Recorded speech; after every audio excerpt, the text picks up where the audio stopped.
तो types of personality लेते हैं आज हम। उसमें personality type means classification of an individual according to the pattern of his behaviour tendencies. Some of the famous classification of personalities are here. तो आप उसको जो कल हुआ 4 टेम्परामेंट्स के अकॉर्डिंग हम लेंगे। टेम्परामेंट्स होते हैं स्वभाव, स्वभाव के अनुसार बांटा गया था व्यक्ति के, जो कि बहुत ही मतलब अच्छा टाइप्स में नहीं आता है, स्टैंडर्डाइज में नहीं आएगा। हम केवल आउटर लुक और उसका स्वभाव थोड़ी देर जज करके पर्सनैलिटी को डिफाइन कर देते हैं। फर्स्ट उन्होंने ये दिया था जो हिपोक्रेट्स है, Hippocrates attempts to classify personality types according to body humours और डिस्पोजिशंस एज फॉलोज। जैसे पहला लिया था उन्होंने सैंग्विन, फर्स्ट जो था वो सैंग्विन टाइप। तो फर्स्ट सैंग्विन जो कि मेनली जिनका अर्थ होता है विशेषकर जो विश्वास रखते हैं, आशावादी होते हैं और टोटलिटी में पर्सनैलिटी क्या है, समाज में एक्सेप्टेबल होते हैं। जैसे those who are thin and tall, हमारे एक इंडियन ब्यूटी या हमारा कॉन्सेप्ट बना हुआ है, लंबा है, पतला है, सुंदर है, इट मीन्स वो अच्छा है। तो आशावादी माना है, आशावादी की टाइप की पर्सनैलिटी मानी जाती है। फिर आती है मेलनकॉलिक। मेलनकॉलिक जो होते हैं, मेलनकॉलिक होते हैं those who are sad and pessimistic. ठीक है, आवाज आ रही है ना आपको? जब ना आए तो मुझे बता देना प्लीज। जो मेलनकॉलिक टाइप की है पर्सनैलिटी, सेकंड टाइप की, those who are sad and pessimistic, जो हमेशा ही पेसिमिस्टिक रहते हैं, उदास रहते हैं और जो कभी भी किसी भी चीज से खुश नहीं रहते, that is called melancholic personality. फिर आती है choleric personality. Choleric personality those who are strong and easily excited, जो थोड़ी सी बात पर गुस्सा कर लेते हैं, एक्साइट हो जाते हैं या बहुत ज्यादा स्ट्रॉन्ग होते हैं बहसबाजी में, जिसको कहते हैं कि एक्साइट होने वाले, कि टेम्परामेंट उनका जो है वो बहुत ही जल्दी लूज हो जाता है, वो कहलाते कॉलेरिक टाइप ऑफ पर्सनैलिटी। फिर आते हैं फेलमैटिक। फेलमैटिक में आता है those who are slow and sluggish, जो कल हम बता चुके थे कि बहुत सुस्त रहते हैं, बढ़ते नहीं है, धीरे धीरे बढ़ते हैं, मीन्स काम बहुत धीरे करते हैं, कर सकते हैं लेकिन क्या पता उनका अंदर से मन नहीं करता है। इस तरह की जो पर्सनैलिटी होती है वो बहुत स्लो चलने वाले और बच्चों से बहुत स्लो स्पीड में चलते हैं, जो कि बहुत फास्ट दौड़ते हैं तो वो जो धीरे दौड़ते हैं। तो इन सबको नोट करके उन्होंने फिल्मेटिक कर दिया कि फिल्मेटिक जो पर्सनैलिटी है वो इस तरह की होती है। तो ये जो थ्योरीज दी गई थी ये एक्सेप्टेड नहीं थी साइकोलॉजिस्ट के थ्रू। जो भी हमारे अलग साइकियाट्रिस्ट थे या साइकोलॉजिस्ट थे, उनके द्वारा इसको कभी भी एक्सेप्ट नहीं किया गया। उन्होंने फिर नेक्स्ट थ्योरी को बताया, आप है ना म्यूट कर लो प्लीज। फिर आता है physical type. Physical type of होती है जिसमें कि हम बाहर से देखकर जज किया है उस पर्सनैलिटी को, फिजिकल में है। जैसे इंडिविजुअल, पहली फिजिकल टाइप में इंडिविजुअल अकॉर्डिंग टू कैशमर ने कहा था कि उन्होंने 4 ग्रुप्स में बांट दिया था in terms of physical form and structure को देखते हुए उनके। फर्स्ट है एस्थेटिक। एस्थेटिक में those who are thin, again same words, जो थिन है और टॉल है उनको उन्होंने एस्थेटिक कहा, यानी सुंदर है, सौंदर्यता। एस्थेटिक में सुंदरता से मतलब होता है, फिजिकली लुक से मतलब होता है एस्थेटिक। फिर एथलेटिक जो होते हैं वो स्पोर्ट्समैन, विमेन, बच्चे जो स्पोर्ट्स में आगे होते हैं, that is called athletic personality. These who are muscular and responsive to desirable adjustment. फिर आता है पाइकनिक। पाइकनिक में जो आपके हैं those who are short and stout, easy going and popular with other people, or they are said to be joyful and lively and outgoing। तो इस तरह की जो पर्सनैलिटी है वो ये भी जज देखकर किया गया। फिर आती है नेक्स्ट डिस्प्लास्टिक। डिस्प्लास्टिक में those who are of abnormal build, बहुत ही मतलब जिनको कह सकते हैं माल डेवलप्ड। माल डेवलप्ड का मतलब होता है जिनका कोई भी एक सही रूप से बॉडी स्ट्रक्चर शेप नजर नहीं आती है, कहीं से बड़े हुए कहीं से घटे हुए, समझ गए? किसी का कोई ऑर्गन लंबा छोटा मोटा, तो मतलब एक स्पेसिफिक बैलेंस्ड बॉडी नहीं होती है, that is called dysplastic personality. Those who are abnormal built and possess characteristics which grow out of their abnormalities में। तो ये भी देखकर हम जज करते हैं इस तरह की पर्सनैलिटी को। फिर आता है नेक्स्ट सोमा टाइप्स। यहाँ तक कल हो गया था हमारा, ठीक है, इसलिए मैं थोड़ा जल्दी ले रही हूँ उसको। सोमा टाइप्स में बॉडी फिजिकल बॉडी का ही है ये भी, यानी कि बाहर से देखकर फिजिक उसकी देखकर जो डिस्क्रिप्शन दिया जाता है, ये विलियम शेल्डन ने दिया था। ये वैसे आपको करना है मतलब मेन हमारा साइकोलॉजी के अंदर बीएड और एमएड में बेसिकली विलियम शेल्डन और जुंग का दोनों का क्लासिफिकेशन और ट्रेड थ्योरीज यही काम आएंगी, ध्यान रखना। मैं आगे जब बताऊंगी ट्रेड्स या थ्योरीज, इसकी थ्योरीज ऑफ आपकी पर्सनैलिटी, थ्योरीज ऑफ पर्सनैलिटी में विशेषकर औरों को हम नहीं लेंगे, जो हमने अभी टाइप्स पिछले पढ़े हैं उनको इतना ज्यादा डिस्क्रिप्शन नहीं है, बल्कि डिस्क्रिप्शन आपका आएगा सोमा टाइप्स वाली में जो कि विलियम शेल्डन ने दिया था, और दूसरी आएगी आपकी जुंग। जुंग ने जो क्लासिफिकेशन दिया था एक्सट्रोवर्ट, इंट्रोवर्ट और एम्बिवर्ट, 3 टाइप्स उसने पर्सनैलिटी को डिवाइड किया था, वो वाले दोनों चीजें आपको इंपॉर्टेंट यहाँ पर रखनी है मेन दिमाग के अंदर, यही एस्पेक्ट लगाने की। फिर सोमा टाइप जो होती है, सोमा टाइप्स, हाँ बोलो। हेलो मैम, ये सोमा टाइप का किसने दिया था? ये विलियम शेल्डन, विलियम लिखा हुआ शेल्डन। है थैंक यू स्लाइड मैम। पे, स्लाइड पे लिखा हुआ है बेटा। First line is this sorry मैं पढ़ती हूँ। This classification was put forwarded by Sheldon, लिखा हुआ है ओनली, आप विलियम शेल्डन लिख लें, विलियम पूरा नाम था इनका आगे से, William Sheldon. He on the basis of physical characteristics includes the following Soma types. अब सोमा टाइप्स में उन्होंने 3 तरह की सोमा टाइप्स दी है, एंडोमॉर्फिक जो कि shape of the body, mesomorphic shape of the body और ectomorphic. 3 all are connected with our shape of the body and figure of the body। आपका जो भी आता है शेप निकल के, उससे क्वालिफिकेशन इन्होंने दिया था, यानी फिजिकल कैरेक्टर्स पे इन्होंने बेसिकली ध्यान दिया था। फर्स्ट इन्होंने एंडोमॉर्फिक जो बताया, उनको कहा एंडोमॉर्फिक मतलब those who have fat and massive development. थोड़े फैटी फैटी से होते हैं ना, जिसको आप चब्बी चब्बी से कहते हो, थोड़े से बच्चे जो गोल मटोल से फूले फूले से होते हैं, दैट इज कॉल्ड मिजोमॉर्फिक पर्सनैलिटी। तो ऐसा नहीं है बुरी है पर्सनैलिटी, मतलब केवल एक बताने के लिए कि हम उसको पर्सनैलिटी को जज करते हैं तो वो उस तरह की टाइप की नजर आती है। फिर आती है mesomorphic, those individuals who have muscular and athletic bodies, यानी कि सॉलिड होती है, साउंड होते हैं, स्टाउट होते हैं, चलने फिरने में बहुत मतलब इजी गोइंग होते हैं, ऐसा नहीं है आलसी होते हैं, दौड़ने भागने में उनके मसल्स थोड़े से हार्ड होते हैं। देन आपके इनसे एंडोमॉर्फिक से उनके मसल्स थोड़े से लूज होते हैं, थोड़े से नर्म, जिसको टेंडरनेस आप कह सकते हो, टेंडर होती है मसल्स। तो एंडोमॉर्फिक की मसल्स टेंडर होती है, वो सॉफ्ट होते हैं, गुदगुदे से होते हैं, फैटी होते हैं हल्के से, मैसिव डेवलपमेंट होता है, पेट पड़ा हुआ है, हाथ मोटे हैं या गाल फूले हुए बहुत ज्यादा, इस तरह के फिगर को एंडोमॉर्फिक कहते हैं। मीजोमॉर्फिक कहते हैं जिनमें की थोड़ी सी अच्छी पर्सनैलिटी, यानी मस्कुलर जो साउंड होते हैं या एथलेटिक बॉडी होती है, जिनकी दौड़ भाग में ज्यादा हिस्सा लेते हैं।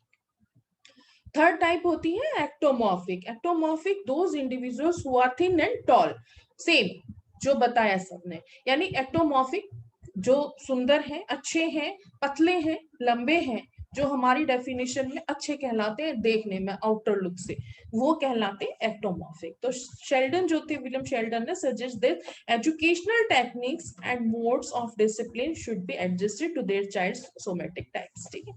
फिर नेक्स्ट आता है सोशियोलॉजिकल, अगली वाली है कि सोशियोलॉजिकल टाइप ऑफ पर्सनैलिटी है जो कि आप समाज में, जो सोसाइटीज में आप जिनको इस नाम से जाने जाते हैं, आप नाम रख देते हो ना कि वो इकोनॉमिक टाइप का है, इकोनॉमिक मतलब हमारे स्टैंडर्ड्स होते हैं समाज के अंदर, मिडिल हमारा जो है स्टेटस होते हैं डिफरेंट डिफरेंट, तो उसमें हम उनको डिवाइड कर देते हैं, जो इंटेलिजेंट होते हैं उनको। तो समाज के द्वारा, यानी सोशियोलॉजिकल टाइप जो थ्योरीज दी गई हैं, जिनके अंदर बताया है, this theory was put forward by Spranger, Spranger ने दी थी ये थ्योरी। उन्होंने इस क्लासिफिकेशन का बेस जो रखा था वो था basically social behaviour of person, कि वो कैसा बिहेवियर करता है सोसाइटी में, कैसा दिखता है, कैसा उसका स्टेटस है। तो उन्होंने इसको मेनली ध्यान रखा था जब उन्होंने टाइप्स बताए थे। तो फर्स्ट बताया थ्योरेटिकल टाइप के, जो मैंने बताया था आपको, जो इंटेलिजेंट है रीजनिंग में, या जिनके फंडे हम कहते हैं ना सिंपल भाषा में कि बिल्कुल इसके फंडे क्लियर हैं, इसके तो समाज में या मैंने सोसाइटी में पूरे फंडे क्लियर हैं, ये बिल्कुल उलझा हुआ आदमी नहीं है। तो जस्ट लाइक मैथमेटिशियन कह सकते हैं आप, उनके कैलकुलेशंस क्लियर होती हैं जीवन की उनकी।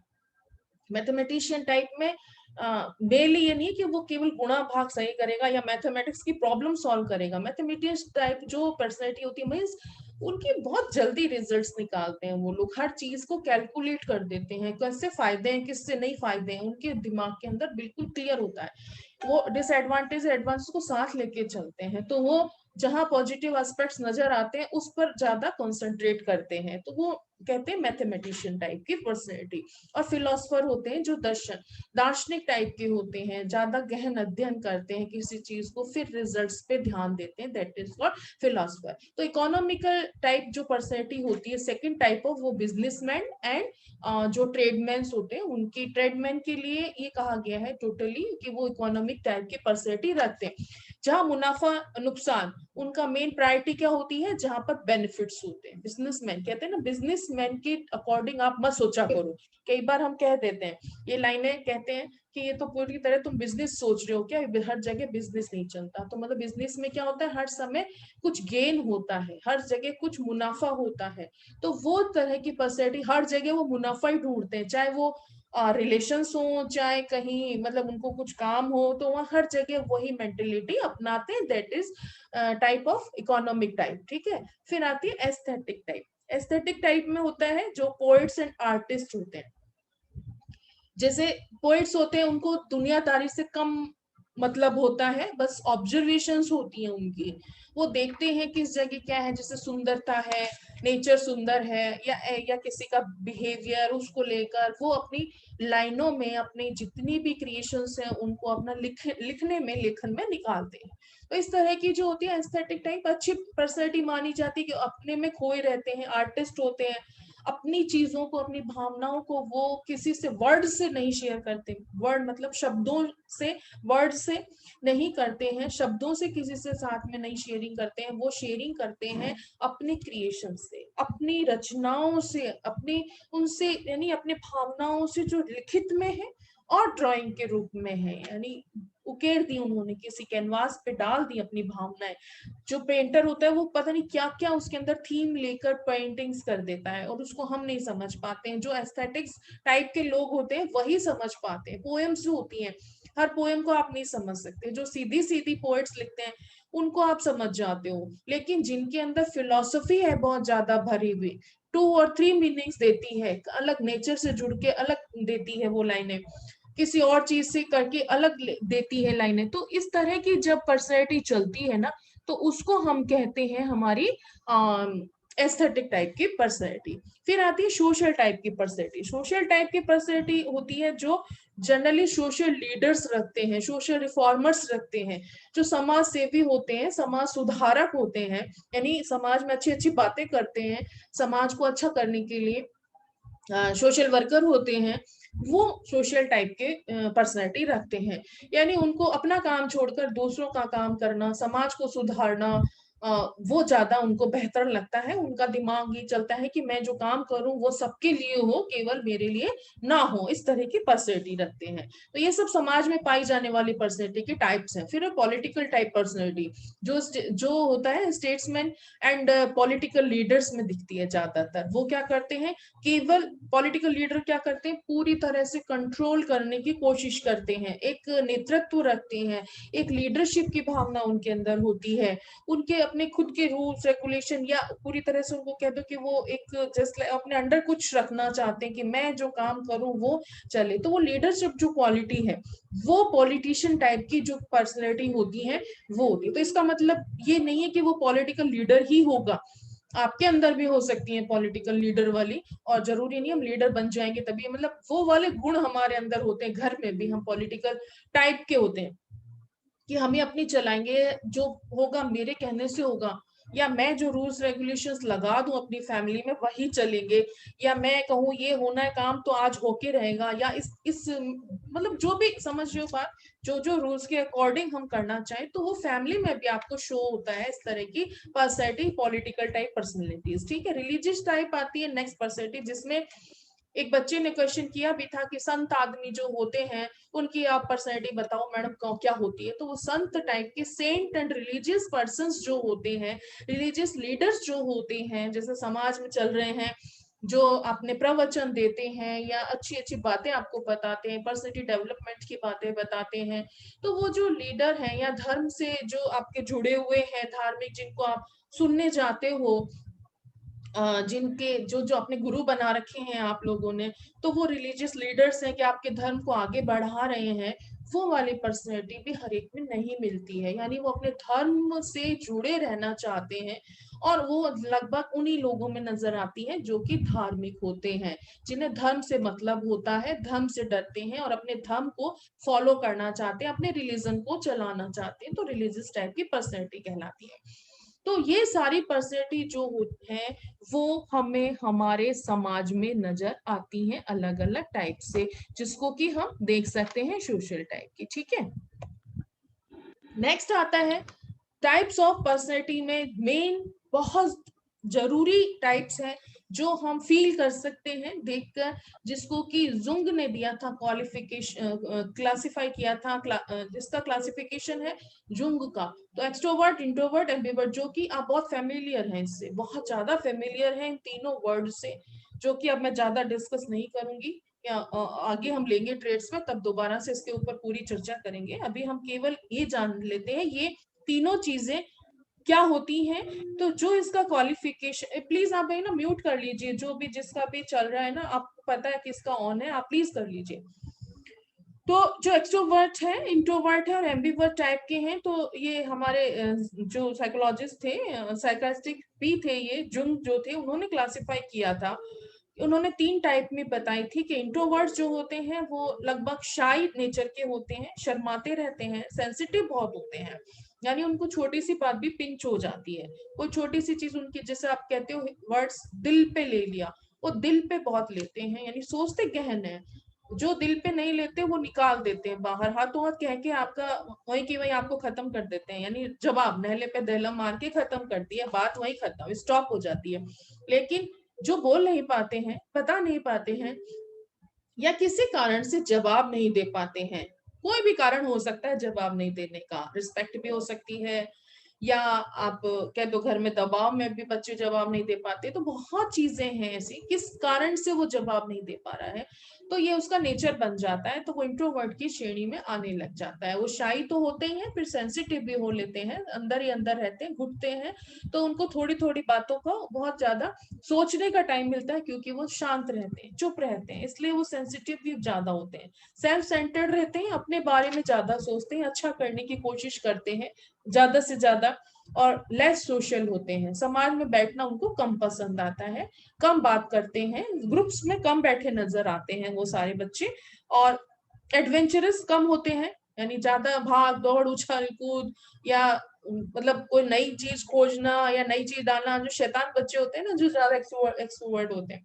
एक्सट्रोवर्ट वाले भाग दौड़ ज्यादा करेंगे, कुछ का कुछ कराते हैं, आप इस कमरे में आके बैठो और उधर जाके कुछ, क्लास में आप आए नहीं उससे पहले किसी को मार पिटाई शुरू कर दी, उन्होंने खत्म कर दी क्लास, लड़ लिए, मार लिया, भिड़ लिए, क्योंकि वो बैठ नहीं पाते हैं, अपने भावनाओं को कंट्रोल नहीं कर पाते। लेकिन ये वाले बच्चे जो इंट्रोवर्ट्स हैं वो अपने एडवेंचरस कम होते हैं, बैठे रहते हैं ज्यादातर, और थिंकिंग पर ज्यादा कंसंट्रेट करते हैं, और ये राइटिंग में बेटर होते हैं, बेटर इन राइटिंग, क्योंकि लिख अपनी भावनाओं को लिख पाते हैं ज्यादा, मुंह से एक्सप्रेस नहीं कर पाते हैं, लेकिन लिखते अच्छा है, एक्सप्रेशन सारे लिखने में दे देते हैं, और incline to worries and lack lack flexibility होती है इनमें। ठीक है, तो उसके अकॉर्डिंग आप वो फ्लेक्सिबल नहीं होते हैं, मतलब उनके साथ में वो जुड़ते नहीं, अलग ही अलग रहते हैं, अपने मूड को चेंज नहीं करते हैं। एक्सट्रोवर्ट्स जो बिल्कुल रिवर्स कर दो तो एक्सट्रोवर्ट हो जाते हैं। एक्सट्रोवर्ट्स आर वेरी सोशल, बहुत घूमेंगे फिरेंगे, बच्चों में रहेंगे, बातचीत करेंगे, हर एक को छेड़ेंगे, हर एक से बातचीत करने की कोशिश करेंगे, एडवेंचरस रहते हैं, कुछ नया करने की तमन्नाएं जगती है।